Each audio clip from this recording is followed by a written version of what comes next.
Buen día nuevamente.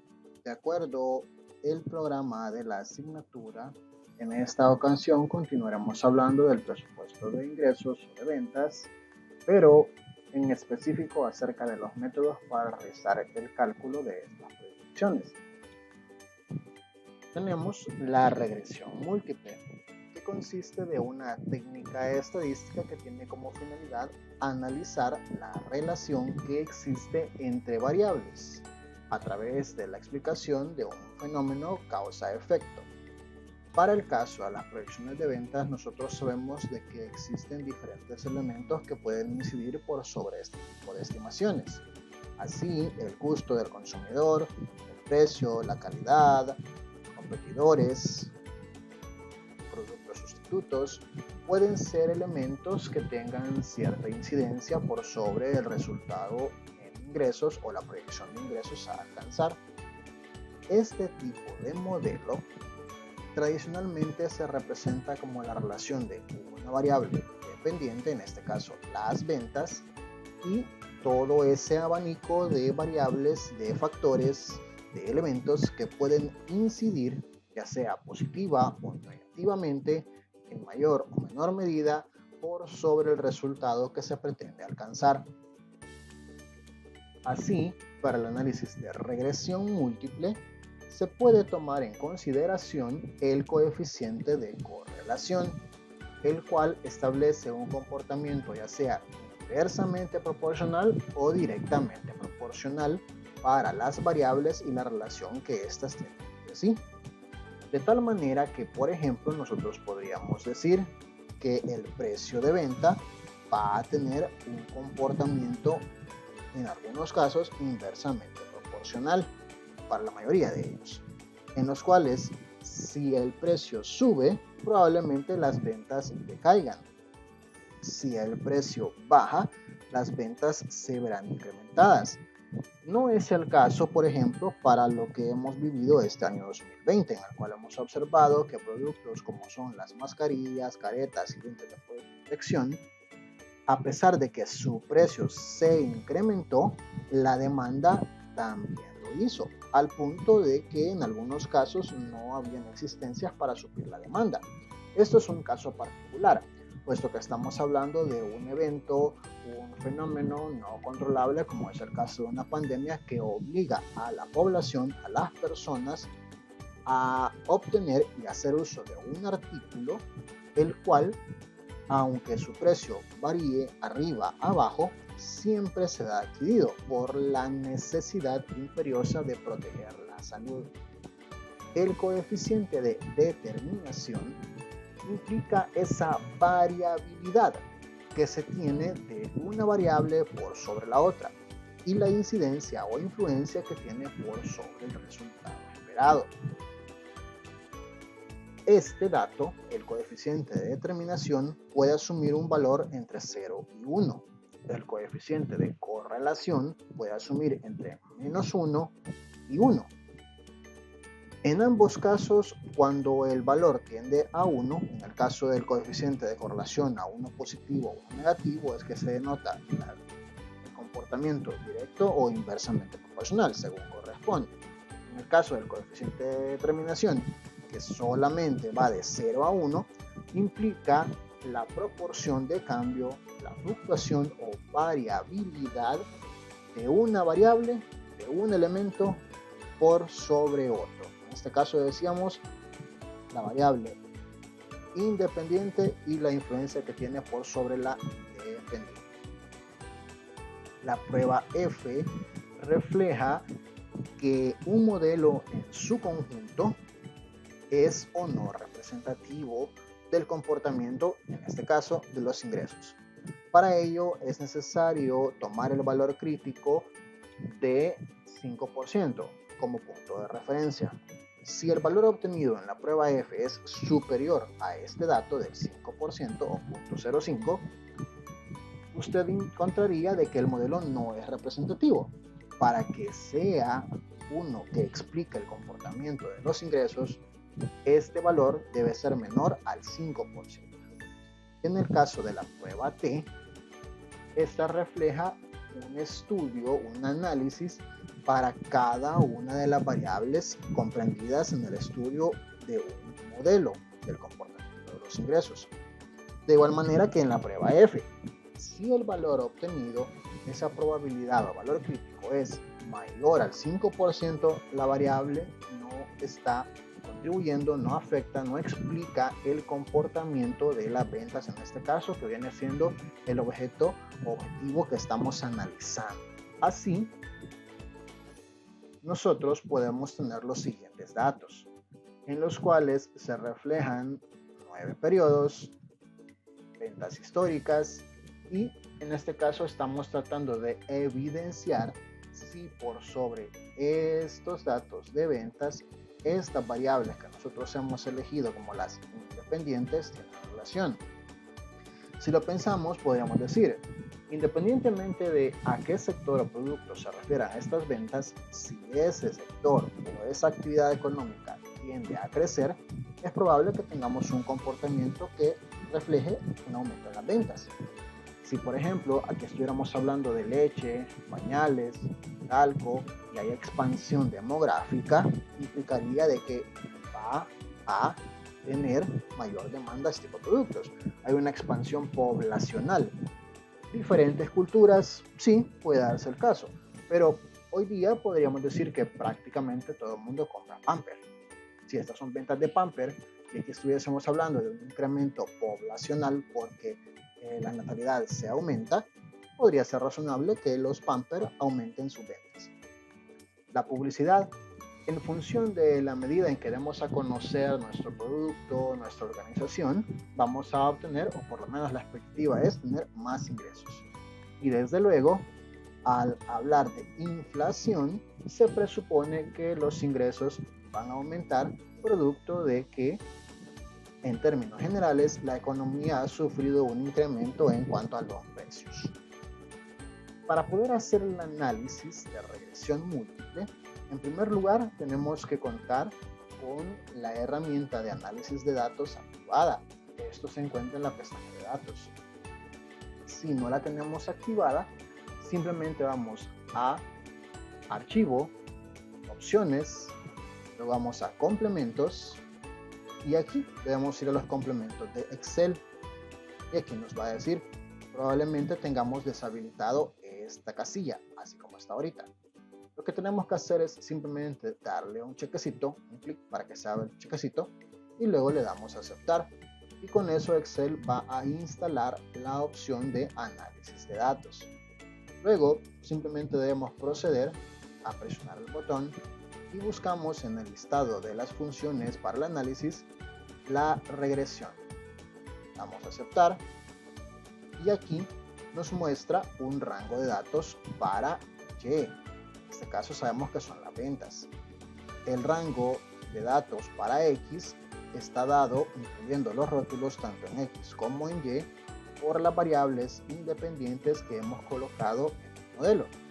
Así, nosotros decimos también que de entre los datos que hemos seleccionado se encuentra esta fila. Y en esta fila tenemos los rótulos. Por tanto, le vamos a decir a Excel, ahí hay los rótulos. Luego, simplemente damos a aceptar y nos va a dar la primera hoja para el análisis de datos. ¿Qué es lo que tenemos acá? Nos dice, por un lado, que tenemos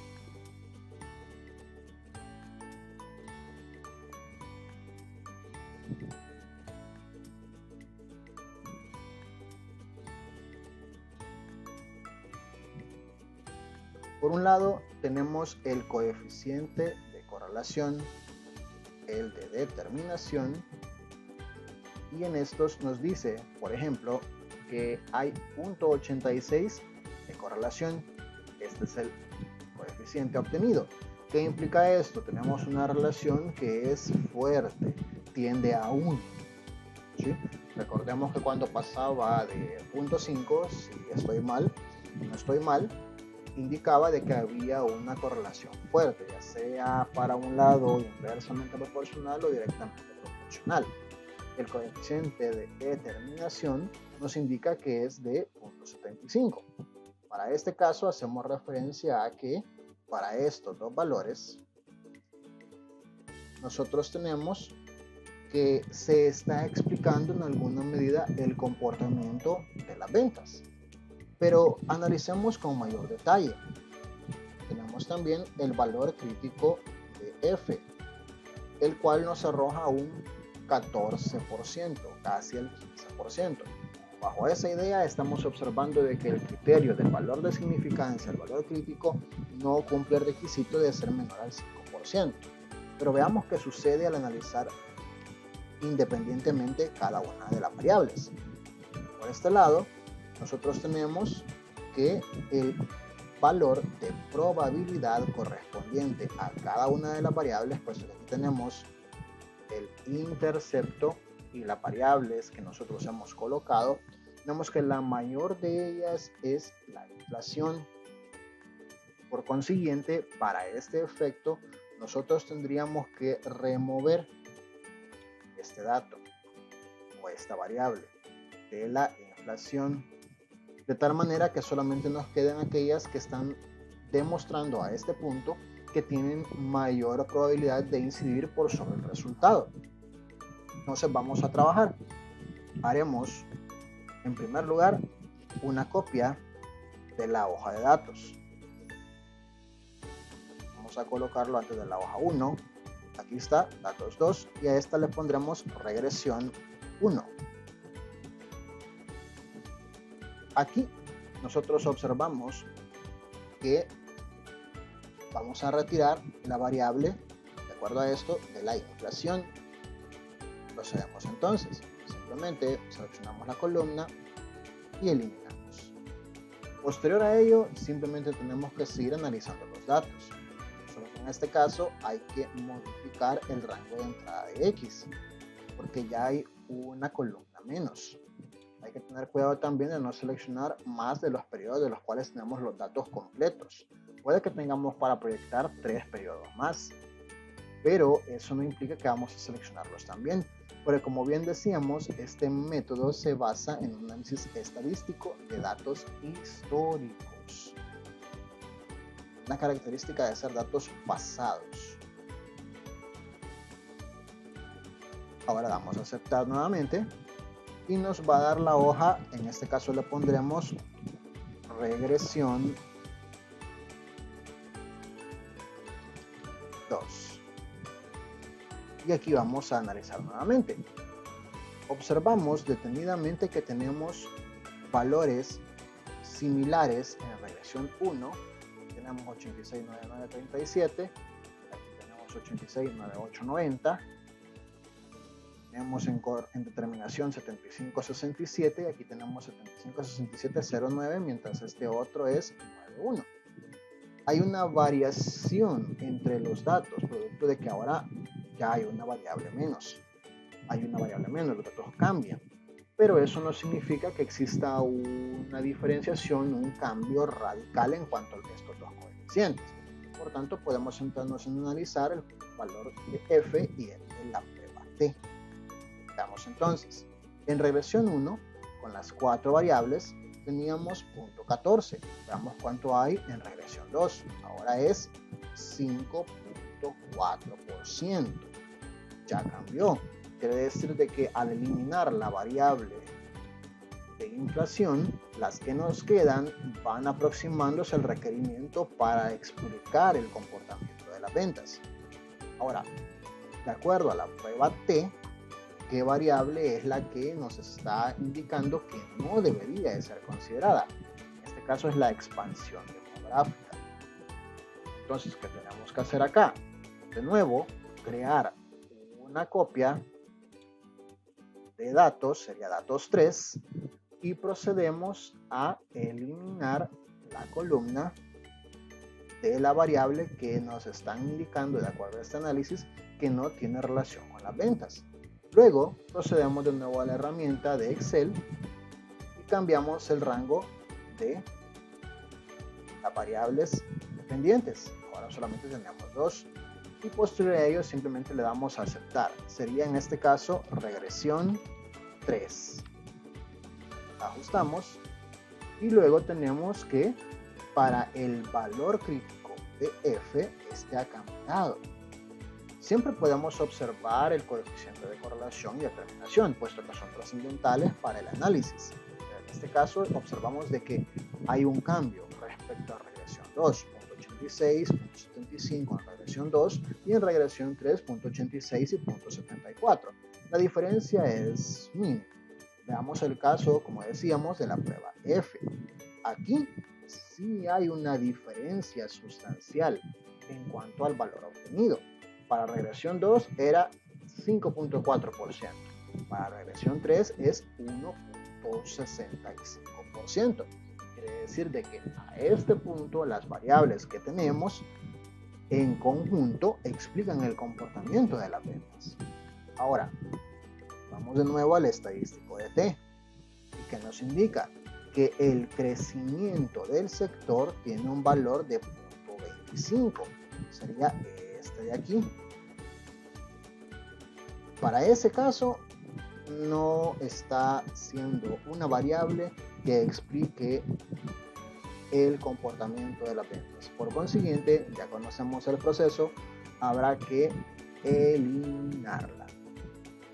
Haremos otra copia de datos 3. En este caso será datos 4 y procedemos a realizar los mismos pasos, solo que en este caso quitaremos el de crecimiento del sector y daremos solamente la publicidad. Si bien es cierto, nosotros hemos llegado a prácticamente a tener solo una variable, dadas las características de los datos, nosotros tenemos que tomar en cuenta lo siguiente. Para el caso de regresión lineal, nosotros tenemos lo siguiente, en el cual una ecuación es igual a A más BX. Esta generalmente es la ecuación de línea recta. Bueno, generalmente es la ecuación de línea recta que utilizamos para explicar con números cuadrados, por ejemplo, el comportamiento o una proyección de los ingresos. Esto es lo que hacemos prácticamente. En regresión múltiple, nosotros tenemos el caso en el cual Y es igual a A más B X, pero en este caso va a ser BX1. Luego tenemos más CX2. Y luego tenemos más DX3. En este caso nosotros estamos haciendo referencia a que existen diferentes variables, que en el proceso nosotros vengamos y descartemos ya sea una u otra variable. En este caso podría ser esta la que se descarta. Podríamos descartar esta variable. Podríamos tomar en consideración eliminar también esta otra, producto de que al realizar el análisis, así como hemos ido trabajando en el archivo de Excel, determinamos de que esas variables no tienen relación de acuerdo a diferentes datos estadísticos. Por tanto, pareciera ser que nosotros estamos trabajando siempre con un método de una sola variable, aunque nosotros de por sí sabemos que eso no es así. Nosotros estamos trabajando con diferentes variables, solo que en este caso nosotros hemos procedido a simplemente eliminar aquellas que no tienen relación. En este caso hemos observado que para estos datos solamente la publicidad es la que nos va quedando, pero constatemos. Vamos a tomar nuevamente análisis de datos, regresión, las ventas que sería Y, y en este caso publicidad X, y procedemos a obtener la hoja de regresión 4. Y aquí podemos tomar a consideración los datos obtenidos. Por ejemplo, para el caso de los valores de correlación y determinación, hemos identificado que específicamente este comportamiento sigue siendo directamente proporcional, que hay una relación arriba del 65% de variabilidad por sobre los datos, y de igual manera que el valor crítico de f, así como el de la variable publicidad, tienen un comportamiento o un valor que explica el comportamiento de las ventas. Así, nosotros ya podemos decir, para el caso del valor crítico de f, al ser ni siquiera el 1%, estamos hablando de que en conjunto se explica el comportamiento de las ventas. En particular, para la variable publicidad, también se explica el comportamiento o la relación que tiene esta variable con el comportamiento de las ventas. La ecuación que nosotros construiríamos al final sería la siguiente. Y va a ser igual, en este caso el intercepto, que sería 577.682.4001. En este caso estaríamos hablando de que sería 9.577.000 más 4.144.000. Este no es 4 millones, este es otra cosa. Este es, veamos, sería 41.440.096 o 96.74 x. En este caso nosotros aquí hemos encontrado ya la ecuación que representa los datos para el comportamiento de las ventas que tenemos. Y nos dice que prácticamente es y igual a 9.577.682.40 más 41.440.096.74 x.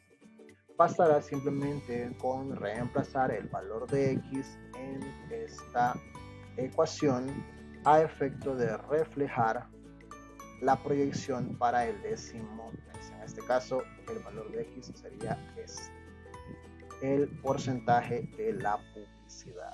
Como ven, hay una distinción, puesto que allá en una regresión lineal simplemente estamos hablando de una variable, un elemento que incide por sobre el comportamiento de los ingresos, mientras que aquí nos dio como resultado una variable, pero partimos del análisis de varias consideraciones, diversos elementos que pueden incidir por sobre los ingresos, hasta que al final solamente nos quedan aquellos que cumplen con los requisitos estadísticos para tal efecto.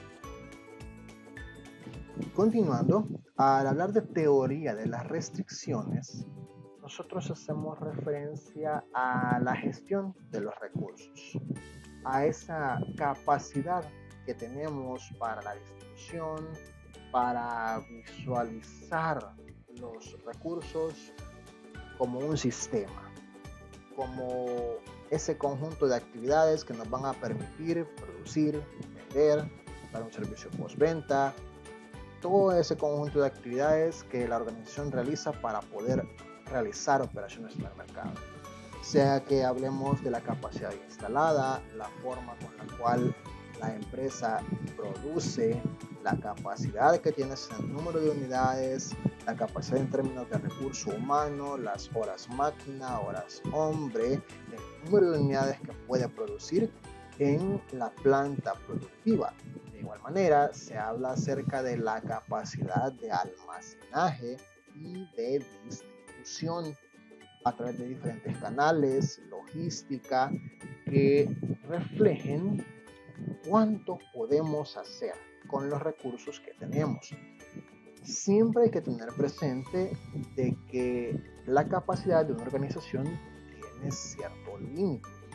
Como bien se puede definir, una restricción es ese elemento que establece un campo de operación, un campo de acción, una delimitación de lo que se puede y lo que no se puede hacer. Así, por ejemplo, la demanda de los productos de una organización no es infinita, sino que tiene cierto límite, de acuerdo al número de consumidores que están dispuestos a comprarla. De igual manera, los proveedores tienen un cierto stock de productos con el cual pueden abastecernos, tomando en cuenta también de que probablemente no somos el único cliente que ellos tienen. De igual manera, los competidores nuestros toman parte de ese producto que ofrecen los proveedores y lo ponen a disposición en el mercado, tratando de quitarnos esa cuota de nuestro mercado meta, ese segmento de mercado al cual nosotros hacemos referencia y para el cual planteamos las diferentes estrategias. Pensemos también en que la organización no dispone de dinero de forma ilimitada. Ese es el principal recurso con el cual se mueve el resto. Usted podría tener maquinaria, podría tener materiales, podría tener infraestructura de distribución, camiones, qué sé yo, pero si a la gente no le paga su sueldo, no hacen nada. Usted puede tener materiales, si no tiene personal, no tiene maquinaria para procesar los artículos, la materia prima, no hace nada. Entonces, todo ese conjunto de restricciones que se encuentran integrados en una empresa, en una organización o institución de cualquier naturaleza, implican una limitante, un aspecto que refleja hasta dónde se puede operar o qué tanto podemos hacer. Para llevar esto directamente a un ejemplo, podemos tomar la siguiente información. Una empresa que vende bloques, adoquines en diferentes tipos, tiene a disposición una cierta capacidad de acuerdo a los procesos a través de los cuales somete estos productos, ya sea la etapa de mezclado, moldura o de horneado. Nosotros vamos a tener una cantidad disponible, ya sea en horas, capacidad en términos de ladrillos que se pueden procesar. En este caso estamos hablando de tiempo. Y decimos de que para diferente tipo de producto habrá que someterlo a diferentes etapas por un tiempo específico. De igual manera, tenemos una demanda en el mercado. Aquí se considera no solamente la demanda de la empresa, sino la del mercado en sí, de todas las personas que tienen interés o de todas las instituciones que tienen interés en comprar este tipo de artículo.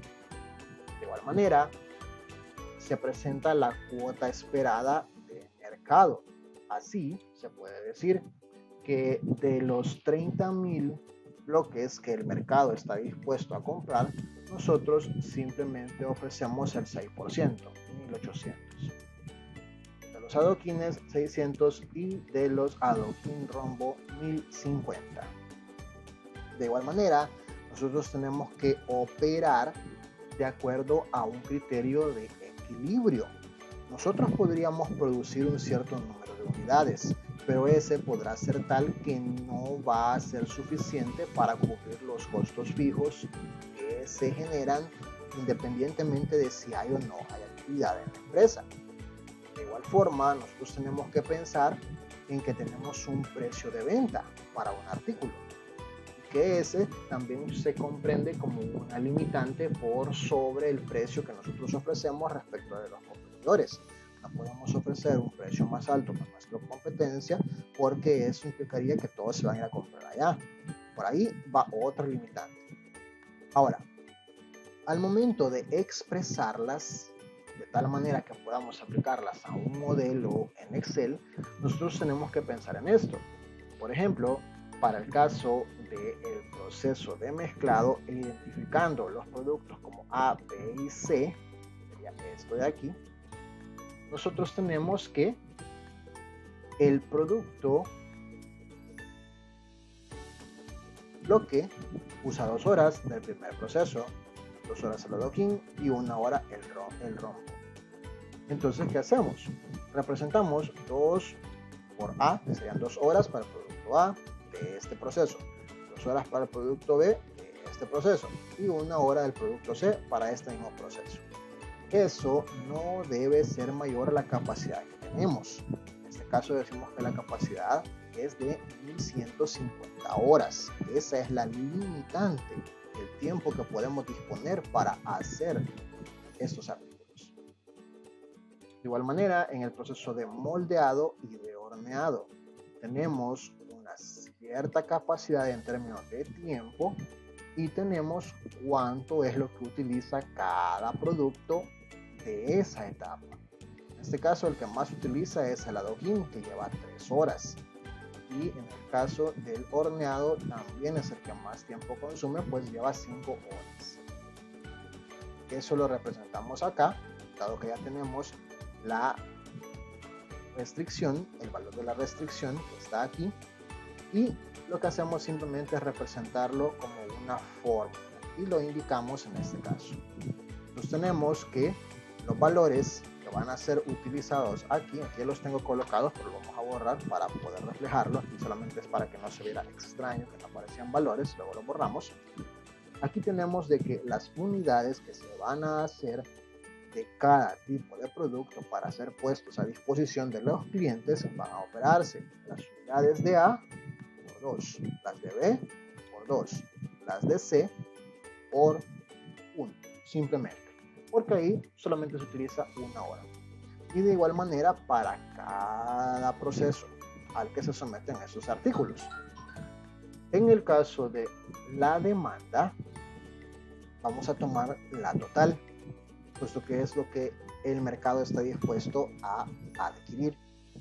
En cuanto a la cuota de mercado que nosotros estamos supliendo, esta va a ser reflejada simplemente, al igual que la demanda, por las unidades de cada tipo de producto.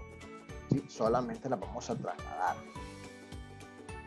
Y en el caso del punto de equilibrio, lo que tenemos que reflejar es que, por ejemplo, a este punto la compañía ya determinó cuántas unidades debe vender para cubrir sus costos fijos. Por consiguiente, aquí tenemos que para bloques 120, adoquines 80 y para adoquín rombo 75 unidades. ¿Qué va a ser la restricción? Debemos vender cuando mínimo esa cantidad. No podemos vender menos. Por tanto, el número que resulte aquí va a ser superior a este. Espero que eso se entienda. Puede ser un poquito confuso. Retomemos la idea. Yo tengo que puedo producir de acuerdo a una cierta capacidad. En este caso, para el proceso de mezclado de 1150, moldeado 900 y horneado 2400. Estos datos se encuentran en términos de horas y esto es el uso de ese recurso tiempo para cada tipo de producto y para cada etapa productiva. ¿Hay un error?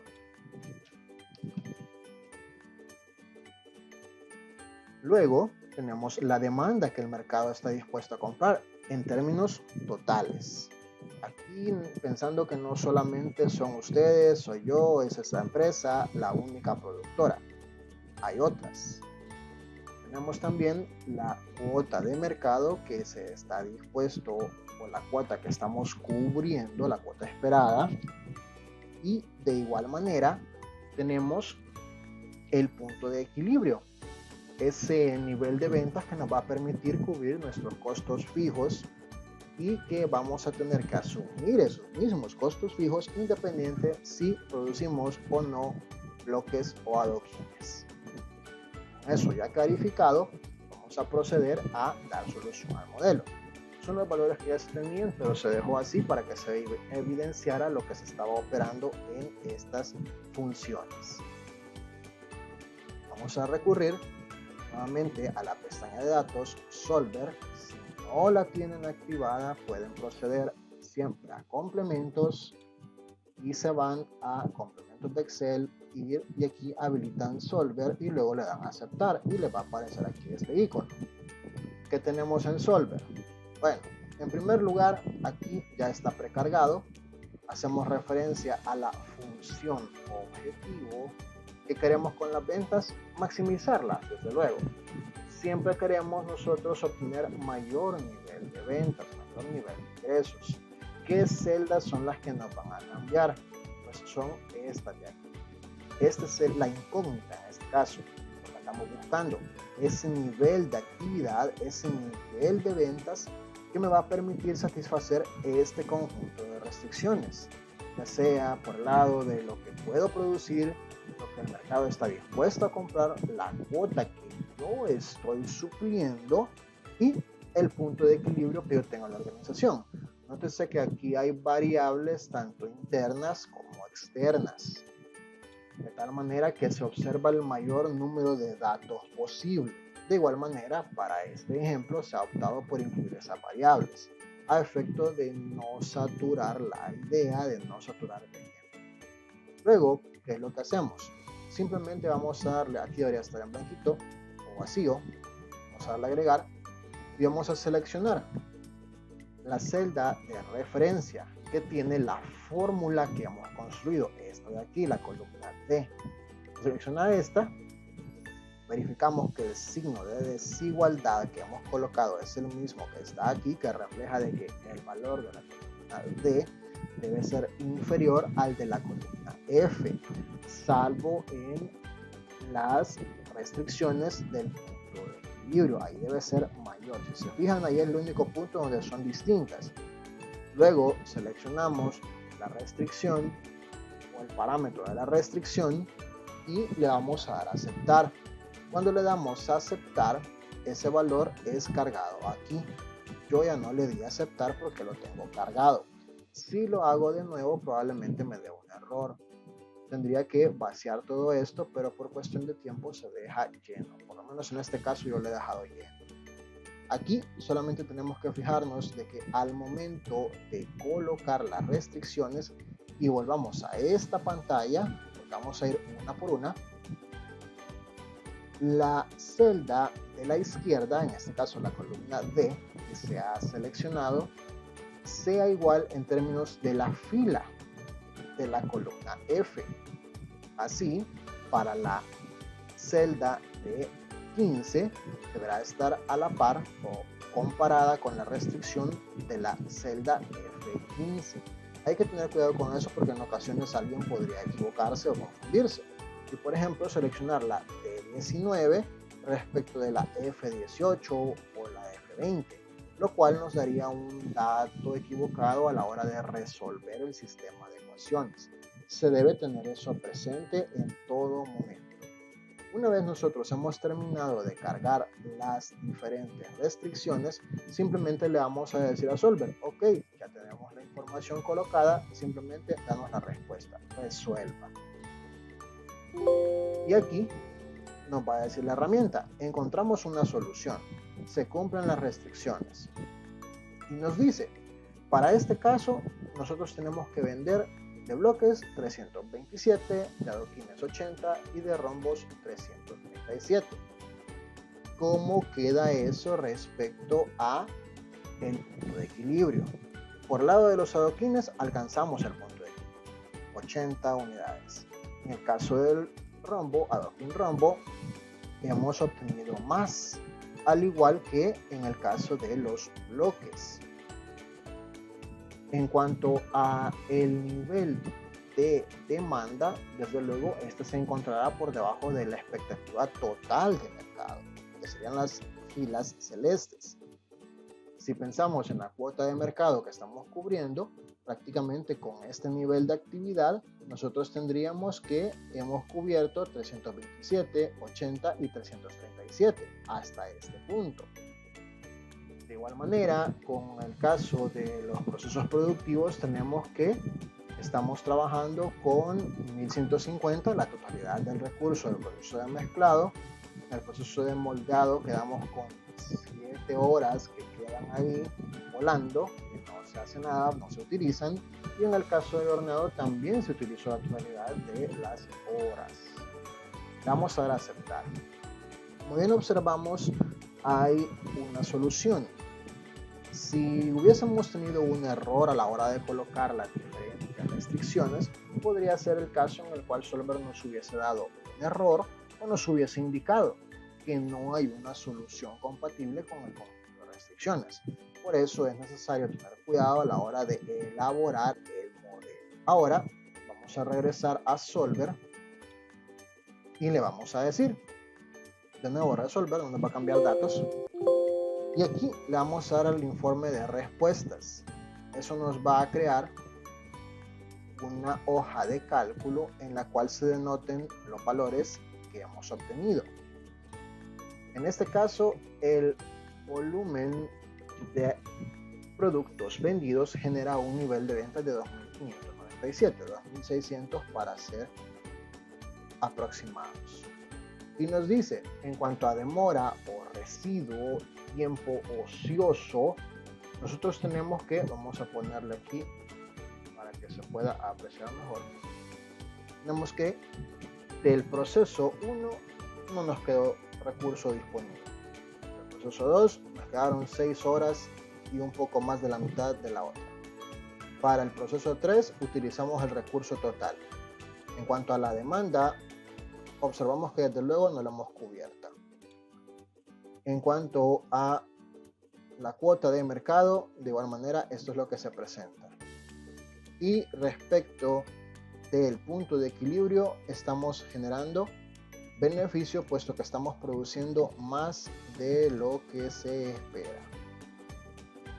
Ahora, alguien puede decir, ¿cómo puedo yo lograr que mi venta se incremente en el caso del adoquín o vender más por sobre el bloque, puesto que ese tiene mayor nivel o mayor precio para ofertar a los consumidores?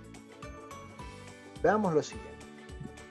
Aquí lo que procedería es incrementar la capacidad de tal manera que si nosotros aumentamos el número de horas disponibles, por ejemplo, compramos más maquinaria, tenemos más personal, por ejemplo, aquí podría ser de que incrementemos nuestra capacidad en 500 horas. Al hacerlo, aquí nos aumenta hasta 1300. Y aquí llegamos a las 2800, por dar un ejemplo. Tendríamos que modificar el modelo nuevamente, así como se ha hecho aquí, y volver a ejecutar a efecto de establecer cuál es el nuevo nivel de ingresos con la nueva capacidad instalada. Y veamos, tenemos 327, 80 y 337. Veamos qué nos resulta ahora. Solamente nos aumentó el bloque. Por lo menos hasta donde yo me fijé, y aumentó más el bloque. Fue lo único que cambió. Ahí tendríamos nosotros que valorar que en este caso el modelo nos sugiere producir más bloques. Desde luego, si lo observamos, hay más demanda de bloques, el precio es mayor, por consiguiente diríamos, ok, nos sale mejor vender más bloques. Desde luego, esto estará en la decisión que tome la administración por sobre la inversión en la capacidad, por sobre las estrategias que tengamos para posicionarnos en el mercado y hacer que más consumidores adquieran nuestro producto. Porque usted puede incrementar la capacidad, en este caso de esta empresa, y hacer más bloques. Pero si no busca las estrategias, los medios para que los consumidores compren este producto, al final no tendrá sentido que usted invierta en la capacidad productiva y superar en alguna medida la restricción a manera de producir, vender, tener más actividad. Espero que les sea de utilidad.